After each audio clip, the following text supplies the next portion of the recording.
Hello everyone, so welcome back to this channel. और आज हम करने वाले हैं मुग़ल एम्पायर।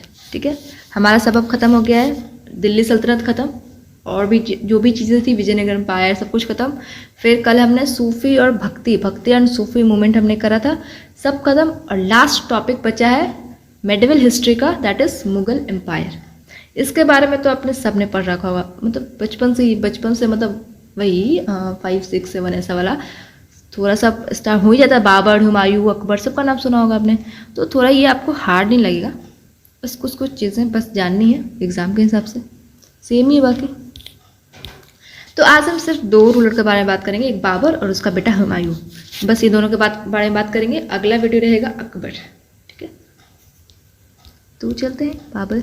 सबसे पहले बाबर, तो लास्ट टाइम दिल्ली सल्तनत जैसे हमने करके हटाया है, तो दिल्ली सल्तनत में हमने क्या देखा कि लास्ट रूलर कौन था, कैसे याद करवाया था। लोधी, सबसे लास्ट डायनेस्टी कौन सा था, लोधी डायनेस्टी। उसमें कितने रूलर्स थे, 32 से याद करवाया था ना, 32 से याद करवाया था। बहलोल लोधी, सिकंदर लोधी और इब्राहिम लोधी, है ना। 32, 38 ईयर्स ओल्ड। बहलोल लोधी कितने साल तक रूल किया, 38 साल तक, लॉन्गेस्ट सर्विंग यही था रूलर। तो इब्राहिम लोधी के टाइम पे बाबर आता है और फिर पता ही है कि फर्स्ट बैटल पानीपत होगा इब्राहिम लोधी के साथ, फिर बाबर इधर आएगा। ठीक है, तो पहले इसका देखते हैं टाइटल्स वगैरह। बाबर 1526 से लेके 30 तक रहता है। इसके टाइटल्स अलग अलग, इसके टाइटल्स है। एम्पायर ऑफ हिंदुस्तान, ये अपने आप को हिंदुस्तान का एम्पायर कहता है। बादशाह का टाइटल देता है खुद को, बादशाह दोनों का टाइटल देता है। कलिंदर का टाइटल देता है, कलिंदर। और उज़्बेक, इसको बाबर को उज़्बेक भी कहा जाता है। क्यों? क्योंकि उज़्बेकिस्तान से था, इसीलिए इसको उज़्बेक भी कहा जाता है। और इसका रियल नेम क्या है बाबर का, ज़हीर उद्दीन मोहम्मद। ज़हीर उद्दीन मोहम्मद इसका रियल नेम है बाबर का। ठीक है, इसको ज़हीर से जहर से याद कर सकते हो, एकदम जहर था। ठीक है, तो ऐसे याद कर सकते हो। ये अपने आप को ये अपना वंशज, अपना फादर, अपना तैमूर साइड को बताता था कि तैमूर साइड मेरे फादर तैमूर साइड से बिलोंग करते हैं, और अपनी मदर को चंगेज़ खान साइड से बिलोंग करता था। अब आप ये कमेंट बॉक्स में बताओगे कि तैमूर कब इंडिया में आया और चंगेज़ खान किस रूलर के टाइम पे आया था, और तैमूर भी किस रूलर के टाइम पे आया था, इंडिया इधर आया था। ठीक है, तो ये दोनों याद रखना कि मदर की तरफ से वो चंगेज़ खान को बताता था और फादर की तरफ से तैमूर को बताता था। इसका जन्म कब हुआ, 14 फरवरी, वही वैलेंटाइन डे दिन, 1483 में एट फरगना इन उज्बेकिस्तान। फरगना में उसका जन्म हुआ, जो कि उज्बेकिस्तान में ही जगह है ये। और जब ये 12 साल का था, बाबर जब 12 साल का था, तो वो रूलर बना कहाँ, फरगना का रूलर बना। फरगना कहाँ है, से उज्बेकिस्तान में ही है। और कब बना रूलर, 1494 में। इतना कम उम्र में वो रूलर बन गया था, देखो 12 साल की उम्र में। और आज के बच्चे 12 साल की उम्र में क्या करते हैं, रील से बनाते हैं। When he was 12 years old, he became the ruler of Fargana in 1494 में। When he was 22, उसके बाद देखो अब ये फरगना का रूलर बन गया है। ठीक है, यहाँ पे फरगना मान लेते हैं, यहाँ का भी रूलर बन गया है, उज्बेकिस्तान फरगना रूलर बन गया ये। अब ये 12 साल का है, तो ऑब्वियस सी बात है कुछ पावरफुल तो होगा नहीं, 12 साल का है, इसको कोई भी आके लात मार के भगा देगा। तो फिर उसी के टाइम पे जब ये फरगना पे रूल था, तो उसी के टाइम पे उज्बेकिस्तान में एक मंगोल का दूसरा ग्रुप इन्वेड करता है। ये अपने आप को मंगोल्स ही कहते थे उज्बेकिस्तान वाले। तो मंगोल का एक दूसरा ग्रुप इन्वेड करता है और यहाँ से बाबर को उड़ा देता है, मतलब ऐसे भगा देता है, मारता नहीं है, वहाँ से हटाता है, इसको थॉर्न पर से हटा देता है और खुद बैठ जाता है। तो बाबर यहाँ से फरगना से छोड़ के बाबर कहाँ आता है, बाबर आता है काबुल में आ जाता है। बाबर कहाँ आता है, काबुल में आता है। अब काबुल से ये दिल्ली पे जाएगा, क्योंकि उसको पता है कि काबुल में भी कुछ खास होने वाला है नहीं भाई, जब तक दिल्ली को नहीं अपने कब्जे में करेंगे तब तक मैं पावरफुल नहीं कहलाऊंगा। तो इसको अब दिल्ली पे आना है, तो अभी नहीं आएगा दिल्ली पे, अभी इसको टाइम है दिल्ली में आने में। क्यों? क्योंकि जब ये काबुल पे आया था, तो उस वक्त दिल्ली पे कौन रूल कर रहा था, उस वक्त दिल्ली पे सिकंदर लोधी रूल कर रहा था, और सिकंदर लोधी पावरफुल रूलर था। तो उस वक्त वो अगर आता तो नहीं, मतलब टिक नहीं पाता उसके सामने, फिर उसको वापस ही जाना पड़ता। इसलिए इसने वेट किया कि जब तक अच्छा टाइम नहीं आ जाए, कोई सही टाइम ना आ जाए, तब तक मैं दिल्ली पे धावा नहीं बोलूँगा, दिल्ली पे चढ़ाई नहीं करूँगा। सिकंदर लोधी के बाद आता है इसके बाद कौन आता है, इब्राहिम लोधी। इब्राहिम लोदी उतना पावरफुल था नहीं और इसीलिए इसके टाइम पे आता है और इसको बाबर को बुलाया भी जाता है कि आके इब्राहिम लोदी को हटाओ। क्यों? इब्राहिम लोदी की फैमिली मेम्बर्स ही जैसे कि एक का नाम ही था, देखो एक का नाम है दौलत खान लोदी, आलम खान तो इब्राहिम लोदी के क्या है, चाचा है। वही बुलाता है, इनवाइट करता है किसको, बाबर को, कि आओ अब इब्राहिम लोदी को हटाओ, इसको हटा दो। क्यों? क्योंकि इब्राहिम लोदी जो था वो हिंदू को थोड़ा ज़्यादा महत्व दे रहा था, हिंदू लोगों को अपने कोर्ट में रख रहा था, हाईएस्ट पोजीशन दे रहा था। तो ऐसे ही मुस्लिम्स को ये पसंद नहीं आ रहा था कि वो हिंदू को ऐसे इतना इंपॉर्टेंस दे रहा है, इसीलिए इसके फैमिली मेम्बर्स चाहते थे कि इसको हटा दिया जाए। तो इसीलिए फिर उसने यहाँ से काबुल से उसको बाबर को इन्वाइट किया कि आओ दिल्ली पे चढ़ाई करो और इब्राहिम को हटा दो। ठीक है, तो फिर वही आता है वो और हटाता है इब्राहिम को। फर्स्ट बैटल ऑफ पानीपत होता है ना 1526 में, तो वही उसी इब्राहिम के साथ ही होता है। फिर इब्राहिम को हरा देता है और बाबर जीत जाता है। ठीक है, तो when he was 22 years old he seized Kabul. Kabul को वो कब आता है, ऐसे फरगना से जब वो काबुल आता है तो वो काबुल पे कब चढ़ाई करता है, 1504 में काबुल को वो सीज करता है और उस वक्त वो 22 साल का हो गया होता है। ठीक है, अब उसको इन्वाइट करेगा। जब वो काबुल पे था तब तो सिकंदर लोदी था, जब इब्राहिम लोदी आएगा तो उसको फिर इनवाइट किया जाएगा बाबर को कि आके इब्राहिम लोदी को हटाओ। कौन इनवाइट करता है? दौलत खान लोदी, आलम खान जो कि उसका अंकल था, और एक राणा सांगा मेवाड़ जो कि सिसोदिया रूलर थे। ये सिसोदिया, कल भी हमने ये मेंशन किया था भक्ति एंड सूफी मूवमेंट जब पढ़ा रहे थे, तो याद करो मीराबाई है ना, तो वो किसकी डॉक्टर इन लॉ थी? राणा सांगा मेवाड़, सिसोदिया रूलर की डॉक्टर इन लॉ थी वो, है ना। तो वही तो ये तीनों इनवाइट करते हैं बाबर को। अब ये लोग इनवाइट करते हैं कि भाई आएगा, इब्राहिम को हटाएगा, फिर चला जाएगा, लेकिन उल्टा पड़ जाता है भाई। ये आता है बाबर, हटाता है इब्राहिम को और जाता नहीं है, इसको यहीं रहना होता है और यहीं बस जाता है। फिर ये सबसे भी लड़ेगा, ये सबको भी हटाएगा। इन लोगों को पता होता नहीं है कि हमसे भी लड़ेगा, इसको इन लोगों को लगता है कि आएगा इब्राहिम को हटाएगा फिर वापस चला जाएगा, लेकिन बाबर तो चॉकलेट खाने आया नहीं है भाई। ठीक है, तो चलो फर्स्ट बैटल ऑफ पानीपत होता है। फर्स्ट बैटल ऑफ पानीपत वही इब्राहिम के साथ जो होता है 1526 में। उसके बाद सेकंड लड़ाई करता है बाबर 1527 में बैटल ऑफ खनवा। किसके साथ? वही राणा सांगा ऑफ मेवाड़, राणा सांगा ऑफ मेवाड़ के साथ वो लड़ाई करता है बैटल ऑफ खनवा 1527 में। अगले ही साल 1528 में थर्ड बैटल करता है वो बैटल ऑफ चंदेरी। किसके साथ? मेदिनी रॉय के साथ। मेदिनी रॉय कौन है? राणा सांगा का ही कोई करीबी है, तो फिर वो उसका बदला लेता है कि राणा सांगा को तुमने हरवा दिया तो हम तुमको हराएंगे, लेकिन खुद ही हार जाता है मेदिनी रॉय। 1529 में बैटल ऑफ घाघरा होता है। किसके साथ? महमूद लोदी के साथ। एक और कोई लोदी बच जाता है तो उसको भी सोचता है कि अब इसको क्यों छोड़े, ये सबको हटा ही दिया तो इसको भी हटाया जाता है रास्ते से। तो महमूद लोदी को भी बैटल ऑफ घाघरा में हटाया जाता है 1529 में। फिर 29 में फिर अगले ही साल 1530 में बाबर की डेथ हो जाती है। कहाँ मरता है वो? आगरा में। He died in Agra. वो आगरा में उसकी डेथ हो जाती है और फिर उसको बड़ी कर दिया जाता है एक आराम बाग में। आराम बाग अभी पिक्चर में दिखाएंगे, जो कि आगरा में ही है। फिर बाद में जो इसका टोम्ब है आराम बाग में, उसको शिफ्ट किया जाता है काबुल। कौन शिफ्ट करता है? अकबर बाद में शिफ्ट करेगा। ठीक है, काबुल उसका टोम्ब फिर वहाँ से आगरा से लाया जाता है। नहीं था बाबर के पास कुछ खास आर्मी नहीं था, कुछ खास सोल्जर्स, उसके पास कोई बड़ा आर्मी नहीं था। इब्राहिम लोदी के आगे बाबर का जो आर्मी था, जो भी कुछ था, वो नहीं था उसके आगे कुछ भी नहीं था। ठीक है, इब्राहिम लोदी के पास बहुत बड़ी आर्मी थी, फिर भी वो हार जाता है बाबर से। क्यों? क्योंकि बाबर ने एक स्ट्रैटेजी अपनाई थी। उस स्ट्रैटेजी का नाम है तुलुगनामा स्ट्रैटेजी। स्ट्रैटेजी का नाम है तुलुगनामा स्ट्रैटेजी। इसको फ्लैंकिंग पार्टी सिस्टम स्ट्रैटेजी भी बोलते हैं। तो ऐसे क्वेश्चन में आता है कि बाबर ने कौन सी स्ट्रैटेजी अपनाई थी? अडॉप्टेड तुलुगनामा या फिर फ्लैंकिंग पार्टी सिस्टम स्ट्रैटेजी। इसमें क्या होता है, चलो हाँ देखो ये स्ट्रैटेजी है वो। इसमें क्या होगा कि ये है इनमी की पूरे यहाँ पे सब पूरा सोल्जर्स हो गए। ठीक है, और ये है बाबर का पूरा सब कुछ सिस्टम यहाँ पे लगाया हुआ है उसने। तो ऐसे ये इसको साइड से अटैक किया जाता है। इस स्ट्रैटेजी में क्या था कि साइड से अटैक करना है। जैसे यहाँ पे इनमी की सब कुछ है, इनमी है, तो ऐसे क्या करेगा, इधर का तो आगे वाला तो ये ऑक्यूपाई कर ही लिया है बाबर। इधर से अपने रूलर्स को भेजेगा और इधर से भेजेगा रूलर्स को साइड से, ताकि ये पूरा एनिमी जो है इसके अंडर में आ जाए। तो एनिमी के पास सिर्फ एक ही रास्ता है, इधर तो वो जा नहीं सकता, इधर से वो साइड से आ रहा है, इसका पूरा बाबर का सब आर्मी इधर से भी साइड से आ रहा है, आगे तो जाएगा नहीं, उसके पास एक ही रास्ता बच जाता है पीछे जाने का।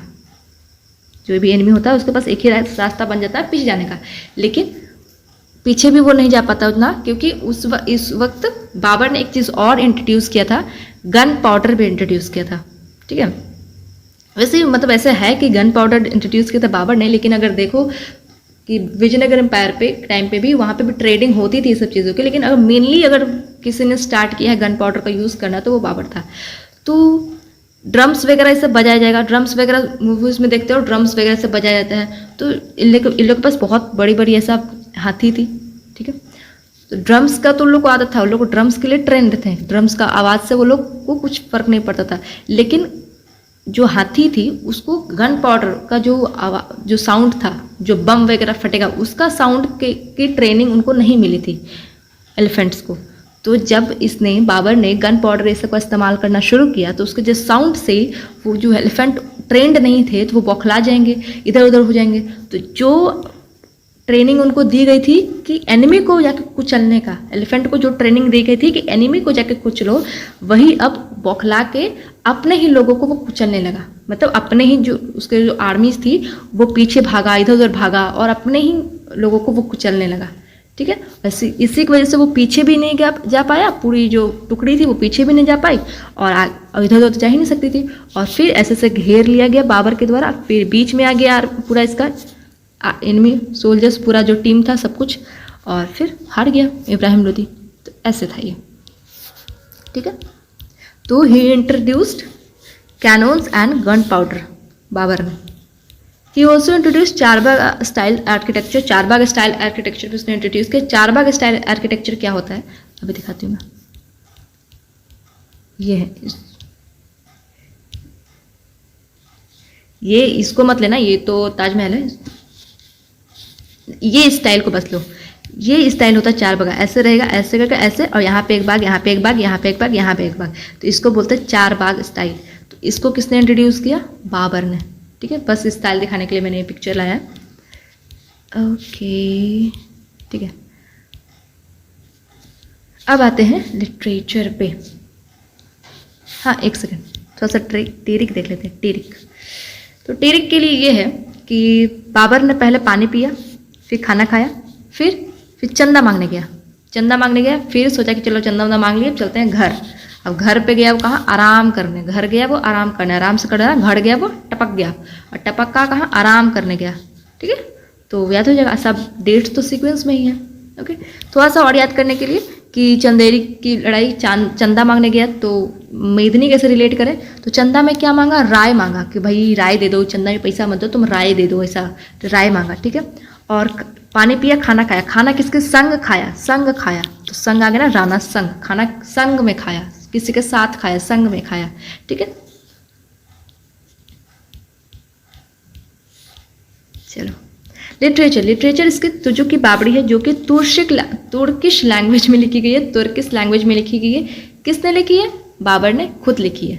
ठीक है, बाबर ने खुद लिखी है। और ये तुजुक ई बाबरी को ट्रांसलेट किया गया है, ट्रांसलेट किया गया पर्शियन लैंग्वेज में, ट्रांसलेट किया गया पर्शियन लैंग्वेज में। और ट्रांसलेट करके जो पर्शियन लैंग्वेज में इसको ट्रांसलेट किया गया, फिर इसका नाम पड़ा बाबर नामा। इसी बुक का नाम है बाबर नामा, सेम ही बुक है।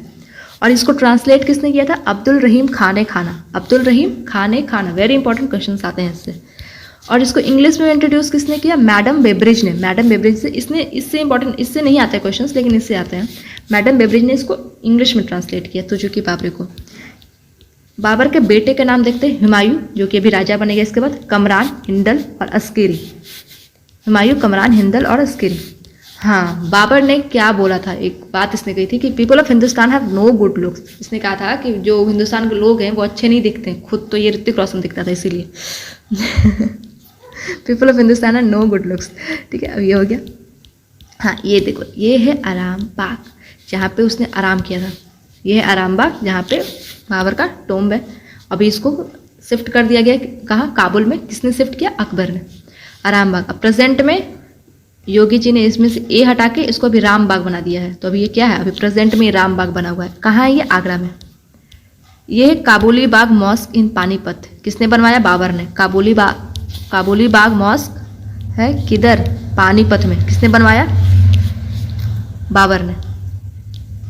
ठीक है, ये तो देख ही लिया स्टाइल। हाँ चलो आते हैं अब इसके सन। हुमायूं 1530 से लेके 1540 तक रहेगा। उसके बाद ये थोड़ा सा ये स्टोरी में ट्विस्ट आएगा। उसके बाद 1556 से लेके 1555 से लेके यहाँ 55 करो 1555 से लेके 1556 तक ये रहेगा।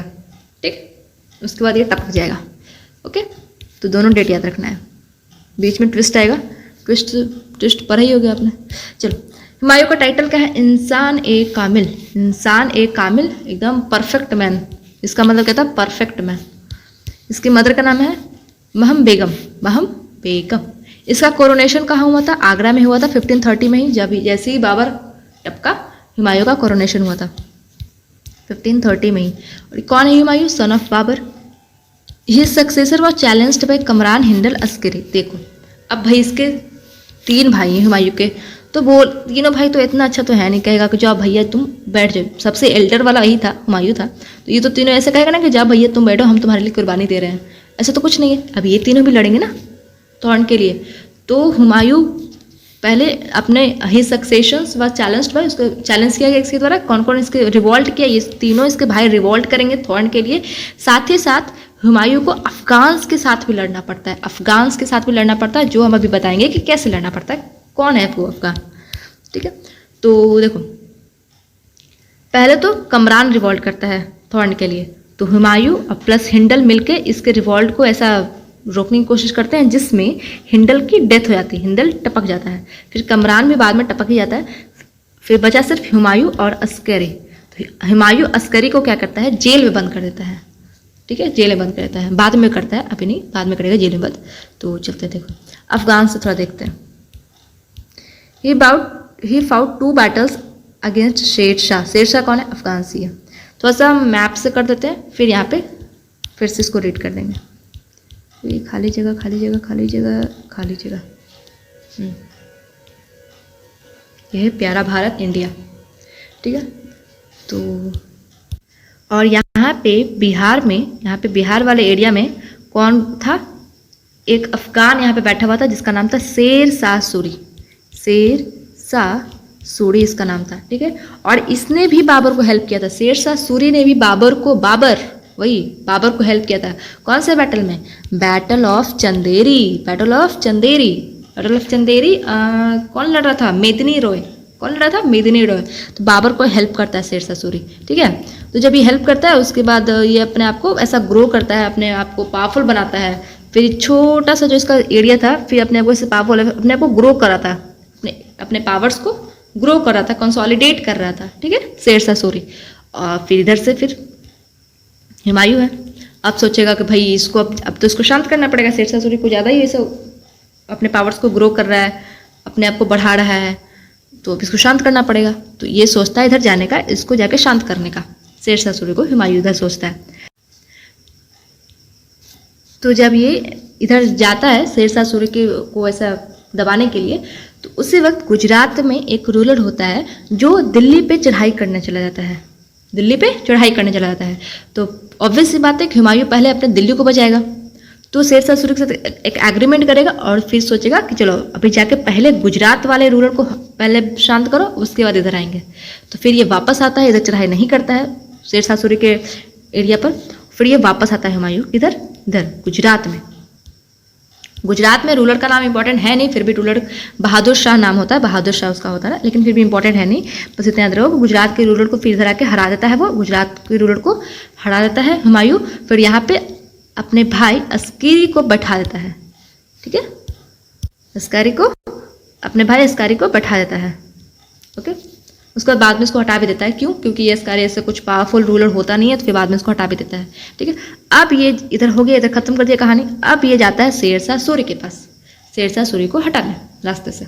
ठीक है, तो फिर वही बैटल होती है शेर शाह सूरी के साथ, जो कि अफगान है। शेर शाह सूरी ही अफगान है, वो लिखा था ना ऊपर में, कहाँ गया?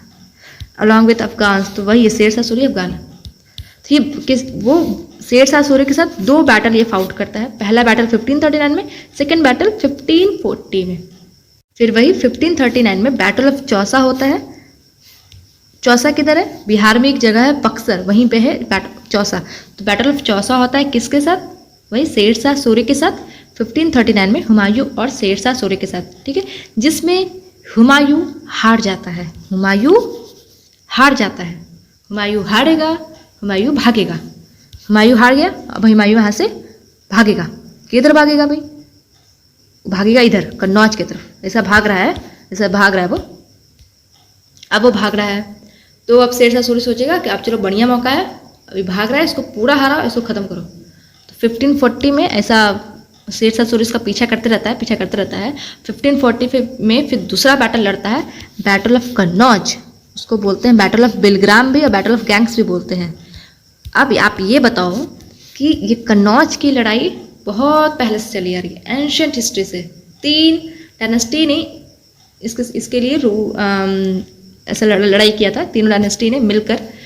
तो आप वो बताओगे कि तीनों डायनेस्टी कौन थी और किस टाइम की बात थी वो, ठीक है। तो बैटल ऑफ कन्नौज होता है वही 1540 में, और इसमें फिर से हुमायूं हार जाता है और फिर वो इधर से भाग ही जाता है, इंडिया छोड़ के ही वो भाग जाता है। He fled and took shelter in Iran. और फिर भाग के वो हुमायूं कि भाई अब तो ये छोड़ेगा नहीं हमको, ये तो दौड़ा के हमको मारा है, अब भी अगर नहीं भाग इधर से तो अब की तो छोड़ेगा ही नहीं। तो फ्लेड एंड टुक शेल्टर किधर? ईरान में चला जाता है। ईरान में एक असाफिद डायनेस्टी होती है, असाफिद डायनेस्टी, वहाँ जाके शरण ले लेता है। उसके बाद 1545 में शेर शाह सूरी की डेथ हो जाती है। 1545 में शेर शाह सूरी डाइड, खत्म।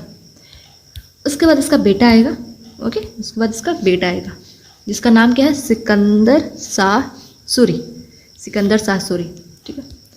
1545 में शेर शाह सूरी टपक गया, तो अब हुमायूं तो ईरान भाग गया था, तो हुमायूं को लगता है कि चलो ठीक है अब वापस चलते हैं, अब तो शेर शाह सूरी हट ही गया है, टपक ही गया है, चलो अब वापस घर चले।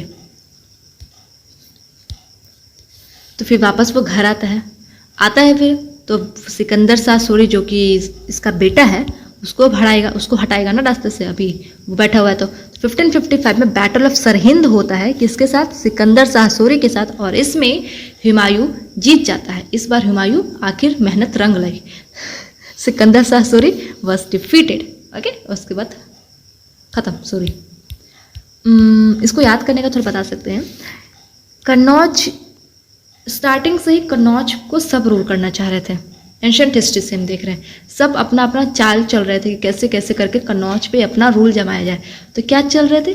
चाल चलते थे। तो 40 से चाल लो, चाल चल रहे थे किसके लिए? कन्नौज से। तो 40 से याद हो जाएगा, तो 21 साल पहले तो है, कर लेना याद, है कि नहीं? चलो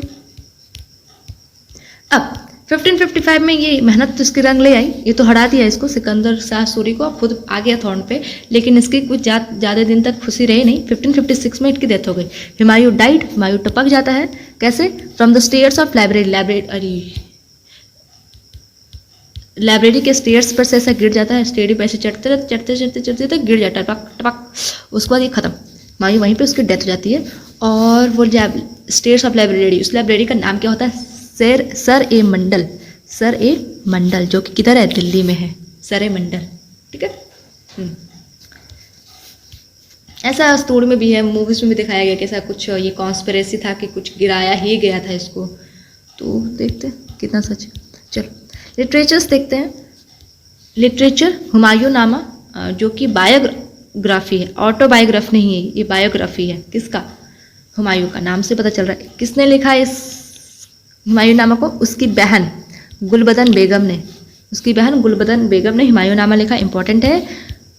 और बनवाया क्या क्या हुमायूं ने नहीं, मतलब इसके टाइम पे बना क्या क्या? दीन पनाह बनाया किसने? हुमायूं ने। ये दीन पनाह क्या है? एक सिटी और पैलेस है, दिल्ली में ही है दीन पनाह, ठीक है। हुमायूं टोम बनाया गया इसके टाइम पे, हुमायूं टोम इसके टाइम पे नहीं, मतलब वही बनाया गया, हुमायूं टोम बना है, जो कि किधर? दिल्ली में है। और उसको बनाया किसने है? इसकी बेगम साहिबा ने, जिसका नाम है बेगा बेगम या फिर हाजी बेगम। दोनों एक ही इंसान है, बेगा बेगम, हाजी बेगम एक ही इंसान है, ठीक है। बेगा बेगम बोलो या हाजी बेगम बोलो। तो उसने बनवाया हुमायूंस टॉम, जो कि दिल्ली में है। और इसका जो हुमायूं टाइम का जो टॉम का जो आर्किटेक्ट है, इसको आर्किटेक्ट कौन किया? मिर्ज़ा गियाथ ने। मिर्ज़ा गियाथ ने, ये भी चीज़ याद रखना, आर्किटेक्ट इसका कौन है? मिर्ज़ा गियाथ। हुमायूं टॉम को first garden tomb of India कहा जाता है। First garden tomb of India कहा जाता है, पूछा जा चुका है। और ये प्रोटोटाइप ऑफ ताजमहल की तरह, ताजमहल की तरह ही दिखता है ये, तो इसको बोलते हैं प्रोटोटाइप ऑफ ताजमहल। और ये भी पूछा गया है कि कौन सा ऐसा फोर्ट है या फिर टॉम्ब है कि जो कि प्रोटोटाइप ऑफ ताजमहल, ताजमहल का प्रोटोटाइप है, तो वो ये है। देखो तो बिल्कुल ताजमहल की तरह लग रहा है ना, हुमायूं टॉम्ब यही है।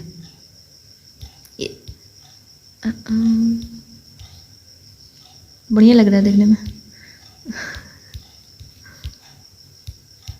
अयो चलो, हाँ, शेरशाह सूरी के बारे में थोड़ा जान लेते हैं भाई। शेरशाह सूरी के बारे में पढ़े हैं तो उसके बारे में थोड़ा जान लेते हैं। तो देखो ट्विस्ट भी बताया था ना, ट्विस्ट, तो यही था ट्विस्ट, भागा था ईरान, वही था ट्विस्ट। अब 1540 से लेके 15, यहाँ पे 55 कर लेना, बाबा बता रहे हैं, 1555 तक सूरी डायनेस्टी इधर रहेगी। तो अब वही वाला देखते हैं टाइम पीरियड। पूरी सूरी डायनेस्टी नहीं पढ़ रहे हैं, सिर्फ शेरशाह सूरी का पढ़ रहे हैं, इसलिए 1540 से लेकर 1545 तक पढ़ने वाले हैं।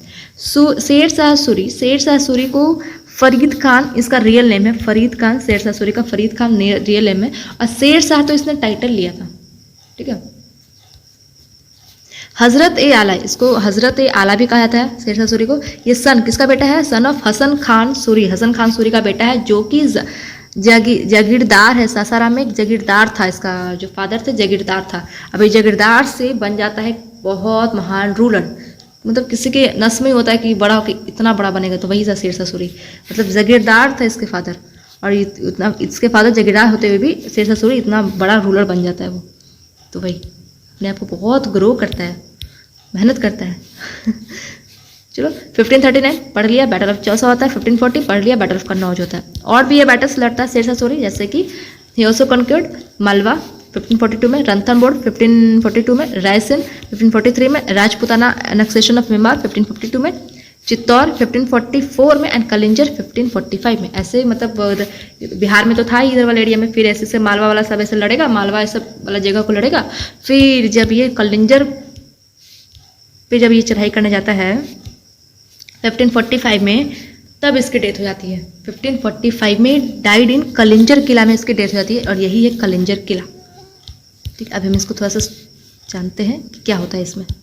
ये कलिंजर में से चढ़ाई करने जब आता है 1545 में, तो यहाँ पे रूलर होता है उस वक्त बुंदेल का, यहाँ पे रूल होता है, बुंदेल का रूल होता है। और ये कौन से एरिया में पड़ता है? बुंदेलखंड वाले एरिया में पड़ता है, तो बुंदेल का रूल होता है। तो आता है चढ़ाई करने शेरशाह सूरी, ठीक है। तो अब चढ़ाई करने के लिए इस पर चढ़ेगा ना, इस पे, ये फोर्ट पे। तो ऐसा नहीं था कि आया और ऐसा चढ़ गया। फोर्ट पे चढ़ना बहुत बहुत मुश्किल होता था, मतलब महीनों महीनों ऐसा टनल बनाना पड़ता था, तोड़ना पड़ता था दीवारों को, महीनों लगते थे, ठीक है, महीनों लगते थे इसको करने में। तो फिर यहाँ पे ऐसा टेंट वेंट बना के सब यहाँ पे जब तक कहाँ रहेंगे, मूवीज़ में भी देखे होगे ऐसा टेंट बना के सब रहते हैं ना, या फिर पद्मावत जो मूवी होगी उसमें भी देखे होगे टेंट बना के सब रह रहे हैं। तो एक दिन क्या होता है कि जब तोड़ रहा होता है शेरशाह सूरी, दीवारों को ऐसा सब तोड़ रहा होता है, तो बॉम्ब फेंकाता है इधर से। अब इधर फेंकेंगे ना बॉम्ब, जो यहाँ पे जो रूल कर रहे हैं वहाँ पे लोग बम फेंकेंगे ना बचने के लिए, तो बम फेंकते हैं। तो वो बम जाके किस पे गिरता है? शेरशाह सूरी पे। और शेरशाह सूरी उसमें आधा जल जाता है, आधा ही जलता है वो। और उस वक्त मई का महीना होता है, मई का महीना थी गर्मी और आधा जला हुआ, सोचो। लेकिन वो मरता नहीं है, वो क्या बोलता है कि अपने सारे आर्मी को कि देखो मैं जिंदा हूँ और तुम चढ़ाई करो, काम मत रोको, चढ़ाई करते रहो, जो भी टनल सुरंग बनाना है बनाओ, चढ़ो। और सक्सेसफुली इसके जो आर्मी होती है वो टनल बना लेती है, चढ़ाई कर देती है। और जैसे ही वो चढ़ाई करती है शेरशाह सूरी फिर अपना दम तोड़ देता है, फिर वो मर जाता है, ठीक है। तो वो सक्सेसफुली वो काम कर देता है, अपने जिंदे रहते हुए में वो काम वो सब करवा देता है, उसके बाद वो मर जाता है, ठीक। और ये कलिंजर किला है कहाँ? तो ये है यूपी एमपी के, अरे नाच कह रहे हो, यूपी एमपी के बॉर्डर पे ही है। लेकिन अगर आए क्वेश्चन में कि है कहाँ कलिंजर किला, तो यूपी में, मेनली ये मतलब यूपी में ही। ऐसे मान लो कि ये वाला जो एरिया ऐसा एमपी में चला गया तो ये वाला एरिया यूपी में चला गया, ऐसा थोड़ा मान लो, तो ये यूपी में ही है।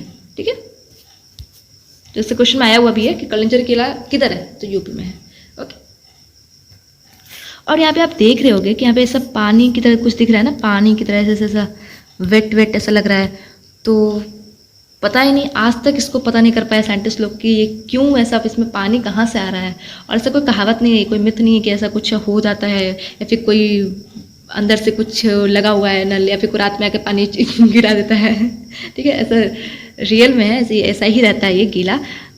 और कोई आज तक पता नहीं लगा पाया कि कहाँ से हुआ है, साइंटिस्ट भी नहीं पता लगा पाए कि कहाँ से पानी आ कहाँ से रहा है ये। तो मैं तो देखी नहीं हूँ ये सब, लेकिन देखना है, मुझे बड़ा शौक है ऐसे हिस्टोरिकल चीज़ों जगहों पे जाना। चलो, और ये शेरशाह सूरी ने बनवाया क्या क्या, ये बनवाया है अपना ही टॉम, खुद अपना टॉम बनवाया है, कहाँ, सासाराम में। और इससे पुराना किला भी बनवाया है दिल्ली में, रोहतास किला बनवाया है पाकिस्तान में। पुराना किला इंपॉर्टेंट है, याद रखना, किसने बनवाया है, शेरशाह सूरी ने, दिल्ली में। इसका टॉम कहाँ है शेरशाह सूरी का, सासाराम में, याद रखना, सासाराम बिहार में। ये रोहतास किला पाकिस्तान में है। इसने एक रोड बनवाया है, जीटी रोड, उसका नाम है सड़क ए आज़ाम उसको कहते हैं, और नेशनल हाईवे 1 भी कहा जाता है। और ये जाना ही जाता था शेरशाह सूरी एडमिनिस्ट्रेटिव रिफॉर्म्स के लिए। इसका एडमिनिस्ट्रेटिव जो स्ट्रक्चर था बहुत तगड़ा था, उसी के लिए जाना जाता है, और इसने ही इतना बड़ा ऐसा रोड बनवाया है। ठीक है, जो कि ये रोड कहाँ से कहाँ तक जाती है इधर से कलकत्ता से लेके, जो कि प्रेजेंट डे चित्तगांव, जो कि बांग्लादेश में है, प्रेजेंट डे अभी चित्तगांव इसको कहते हैं, जो कि बांग्लादेश में है, वहाँ से जाती है टक टक टक टक टक टक टक इधर काबुल पेशावर तक की जाती है। ठीक है, ये रोड इतनी बड़ी है। और बीच में ये रोड किस लिए बनाई गई थी, ये रोड बनाई गई थी भाई ट्रेड के लिए, ऐसे ट्रेडर्स लोग आएंगे, ऐसे ट्रेड रूट बनाया गया था, ट्रेड ऐसा कुछ हो सके, ट्रेड हो सके, इस तरीके से व्यापारी जो है वो इस रास्ते के थ्रू आएँ। और अब इतने लंबा रास्ता को ट्रैवल करेंगे तो ऑब्वियस सी बात है बीच में रुकने की भी जगह चाहिए। तो उसके लिए शेरशाह सूरी ने सराय बनवाया था, ऐसा घर बनवाया था, ऐसा होटल मोटेल कह सकते हैं, ऐसा कि वो घर बनवाया था, जो घर फुल्ली कवर्ड होता था फॉर रेस्ट, जिसमें वो आराम कर सके, और keeping materials while travelling through GT road से आते हुए अपना सामान वामान रखने के लिए, रेस्ट करने के लिए ऐसा घर बनवाया था, जिसको बोलते सराय। तो किसने बनवाया था, शेरशाह सूरी ने। ठीक है, और भी चीज़ें की थी शेरशाह सूरी ने। इंट्रोड्यूस किया था पोस्टल सर्विस, सिल्वर रुपया, ये सब इंट्रोड्यूस किया था, इससे इंपॉर्टेंट है, याद रखना। Fixed standard weight and measures इसने इंट्रोड्यूस किया था, fixed standard weights and measures, जो कि पूरा एम्पायर में था, ऑल ओवर द एम्पायर, इसके पूरे एम्पायर में था ये चीज़ें, इसने इंट्रोड्यूस करवाई थी। ठीक है, जमींदारी सिस्टम जो था, जमींदारी उसको हटा दिया गया था, जमींदारी को। और डायरेक्ट टैक्स कलेक्शन, जो भी जब जमींदार को पहले अपॉइंट किया था ना कि तुम टैक्स कलेक्ट करो ऐसे ऐसे, तो उसने सब कुछ हटा दिया, और डायरेक्ट अब टैक्स से कलेक्शन होगी। और टैक्स कितना कलेक्ट किया जाता है, 1/3 एज लैंड टैक्स, मतलब लैंड टैक्स के रूप में, मतलब 1/3 कलेक्ट किया जाता है। ठीक है, 1/3, तो याद रखना 1/3 टैक्स कितना था, 1/3 खत्म। हाँ, एक लिटरेचर है मलिक मोहम्मद जैसी के द्वारा लिखा गया था, जो कि पद्मावत लिखा था। ये हमने जब खिलजी पढ़ाया था ना तभी इसका जिक्र किया था। पद्मावत किसके द्वारा लिखा गया है, मलिक मोहम्मद जैसी के द्वारा लिखा गया है। तो उसमें हमने क्या कहा था कि जो स्टोरी है जिस पे मूवी बनी है वो रियल नहीं है, मतलब उतना रियल नहीं है। तो क्यों नहीं रियल है, क्योंकि मलिक मोहम्मद जैसी जो लिटरेचर जो बुक लिखा था किसके टाइम पे लिखा था, शेरशाह सूरी टाइम पे लिखा था। कहाँ खिलजी डायनेस्टी, कहाँ शेरशाह सूरी के टाइम पे बुक लिखा जा रहा है, तो इसको थोड़ा सा फिक्शनल मान लेते हैं, इसको तो रियल नहीं मानते हैं। जिसने लिखा था मलिक मोहम्मद जैसी ने, जो पद्मावत में लिखा, जिसके बेसिस पे ये पद्मावत मूवी बनी है। ठीक है, तो यहाँ तक हमारा सब कुछ ख़त्म हो गया है। शेरशाह सूरी, यहाँ पे मैंने पुराना किला का मैंने फ़ोटो लगाना भूल गई मैं, ठीक है कोई बात नहीं, सब हो गया ना। ट्रिक्स की ज़रूरत है कि ट्रिक्स तो यहाँ तक करवा दिया था। फिर ये सिकंदर बच गया, सिकंदर सरहिंद कैसे याद करोगे, इसको डायरेक्ट याद करना है, फिर एस से एस वाला मतलब 5 एस, तो ऐसे कुछ कर सकते हो। फिर ये सब तो डायरेक्ट एक साल की तो बात हो रही है, मतलब 1 साल बाद ही टपक रहा है, तो उसमें याद करने का तो कुछ है नहीं ना, 1 साल बाद ही तो हो रहा है सब कुछ। फिर ये सब चीज़ें तो पता होंगी, पता होनी चाहिए, ठीक है। और इस सब में इसमें याद करने की ज़रूरत है, ये सब तो नहीं याद करने की ज़रूरत नहीं है, बस ऊपर पर थोड़ा सा याद रख सकते हो। 1542 1545 के आसपास चीज़ें हैं, थोड़ा सेंचुरी याद कर लेना। 16.5 सेंचुरी के टाइम पे सब कुछ कहानी है, तो थोड़ा सा इसको ध्यान रख लेना। किलंजर किला वेरी इंपॉर्टेंट, याद रखना कि शेषा सूरी कहाँ डाइड हुआ, किलंजर किला में 1545 में, इसको याद रखना। इसने क्या बनवाया अभी बताया ना, पुराना किला इंपॉर्टेंट है याद रखना, सासाराम इंपॉर्टेंट है याद रखना, जीटी रोड इंपॉर्टेंट है याद रखना, सराय रोड, ये सब याद रखना इंपॉर्टेंट है। फिर इस सब के लिए ट्रिक तो ज़रूरत है नहीं, जीटी रोड सराय ये सब पता ही होगा। जमींदारी 1/3 ऐसे याद रखना, ठीक है, बस हो गया। और यहाँ तक में कोई भी डाउट हो तो कमेंट बॉक्स में ज़रूर पूछना। पीडीएफ के लिए टेलीग्राम चैनल पर चले जाना। पीडीएफ में इसका पूरा पीडीएफ एक साथ प्रोवाइड करवाऊंगी, पूरा हो जाएगा ना मुगल एम्पायर, तो एक साथ इसका पीडीएफ प्रोवाइड करवा दीजिएगा, ठीक है। तो फिर ठीक है, तब तक के लिए थैंक यू।